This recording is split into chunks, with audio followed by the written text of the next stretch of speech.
Memang sekarang yang disebut arus informasi menjadi semakin mudah, tapi ingat, ruang publik kita menyebutnya sebagai ruang publik ya tadi itu ya, ruang publik di mana Anda menyumbangkan pendapat, tulisan, gagasan. Tapi ternyata setelah ada Facebook, ada online, ada Twitter, ada segala macam, toh masyarakat luas sebetulnya tidak menggunakannya untuk kepentingan-kepentingan yang membawa pencerahan buat peradaban kan? Anda melihat, oh tinggi sekali orang menggunakan Facebook. Oh Instagram, dahsyat sekarang ya. Oh Twitter, oh apalagi anak sekarang apalagi sih? Line, ada Snapchat ya. Ada Snapchat ya, ada segala macam. Isinya apa? Kegiatan sehari-hari. Masak apa? Lagi bobo. Terus kenapa? Ya, kenapa kamu bobo? Emang urusan gue lu bobo. Makan, ini pasti udah ada yang nyebarin lagi di Bandung, di Bogor, Oni Hotel. Pembicaranya ngeselin, wah, penyebar. Emang penting buat orang? Penting sih buat share, itu makanya namanya media sosial kan. Karena tujuan semula emang membangun hubungan-hubungan sosial. Tapi kan ingat bahwa media ini juga bisa digunakan untuk hal-hal yang jauh lebih penting kan. Nah karena itulah kita mengenal sekarang kembali tadi ada yang namanya infotainment. Informasi yang disampaikan secara entertainment. Dan hidup kita diisi dengan siapa pacaran dengan siapa cerai, siapa selingkuh, siapa, ya kadang-kadang serius juga misalnya anaknya, siapa yang kena narkoba. Ya jaringan. Anda tuh range perhatiannya luar biasa ya. Dari isu serius sampai Jeremy Thomas. Coba saya cek, siapa yang lagi selingkuh? Siapa? Raffi Ahmad ya. Raffi dan Ayu Ting Ting. Ayu Ting Ting nggak dipakai lagi di Facebookers. Wah, kenapa dia? Emang orangnya ngeselin gitu segala macam. Jadi itu muncul di itu tuh, insert, obsesi, kiss segala macam.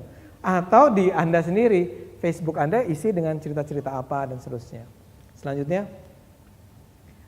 Nah, tapi nasib peradaban saya ingin katakan bahwa ini bukan ingin berlebihan, ya. Peradaban itu sedang lagi ditentukan saat ini.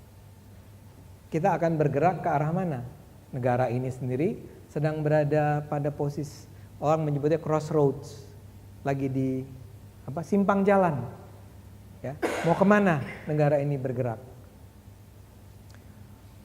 Berlangsung apa yang disebut sebagai kontestasi pertarungan ideologi di ruang publik saat ini. Jadi dengan katanya saya mau bilang begini, Anda sekarang sudah memiliki teknologi, media yang memungkinkan Anda menyebarkan gagasan-gagasan Anda dan menjangkau masyarakat luas kalau Anda mau menggunakannya. Orang lain juga melakukan hal yang serupa, bukan cuma Anda kan? Maka ruang publik itu sekarang diisi oleh beragam pandangan yang bisa saja satu dengan lainnya saling bertentangan. Nah, masalahnya nasib peradaban kita ke depan itu akan sangat dipengaruhi oleh pertarungan di wilayah ruang publik ini, oleh kontestasi ini. Anda tidak memanfaatkannya sekarang, jangan kemudian nanti di kemudian hari Anda menyesal ya.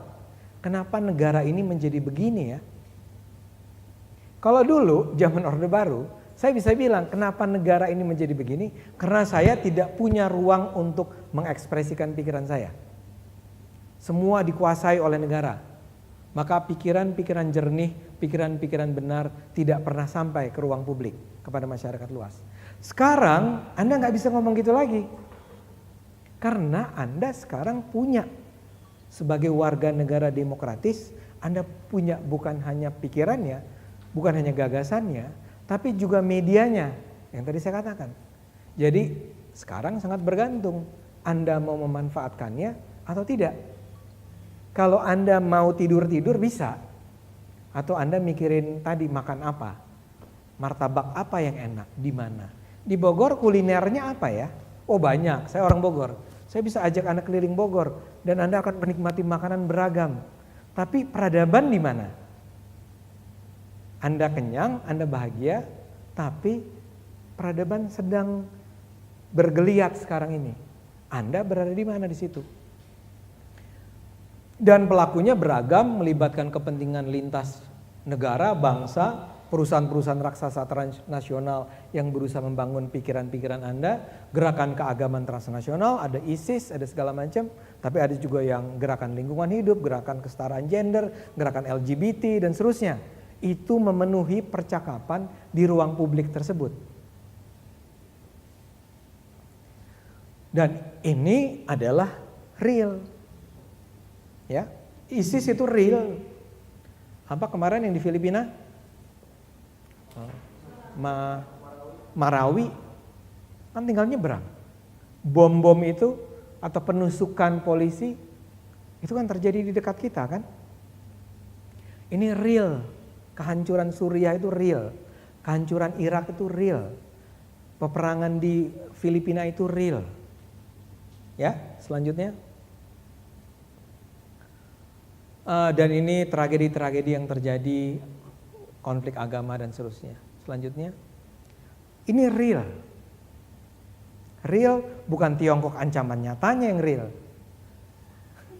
Bahwa sekarang ini ada orang yang mengatakan bahwa Tiongkok itu atau Cina itu adalah ancaman buat kita.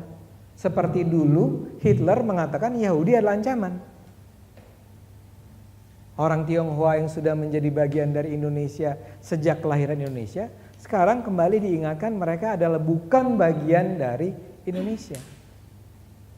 Dan Anda harus ingat, pernah terjadi tragedi 98 yang berusaha dikatakan bahwa oh itu rekayasa, itu ya Anda yang berapa tahun tadi? Yang masih berapa tahun? 98? 6 tahun? 8 tahun? Mungkin. Dan Anda tidak tinggal di Jakarta? Di pinggir Jakarta. Hah? Depok. Depok. Depok nggak terlalu terasa ya. Tapi Depok pun sebetulnya terjadi kan. Kerusuhan itu real sekali. Ya, apalagi buat orang-orang yang tinggal di kawasan-kawasan Cina ya, Chinatown.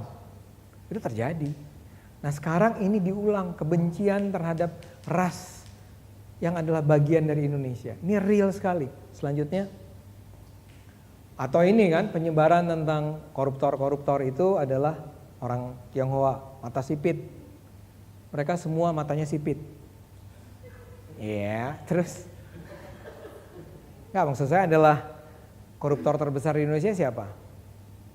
Koruptor terbesar di Indonesia, bahkan di dunia. Soeharto. Siapa?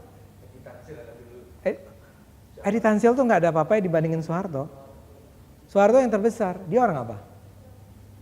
Orang Jawa. Jadi kita harus takut sama orang Jawa. Oh, matanya sebenarnya sipit. Ya. Mulai ada teori ya. Sebenarnya Soeharto itu keturunan Tionghoa.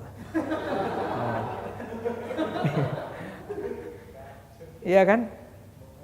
Enggak, saya mau bilang bahwa ya pengambilan kesimpulan semacam ini diulang-ulang masalahnya. Ini menyebar. Selanjutnya.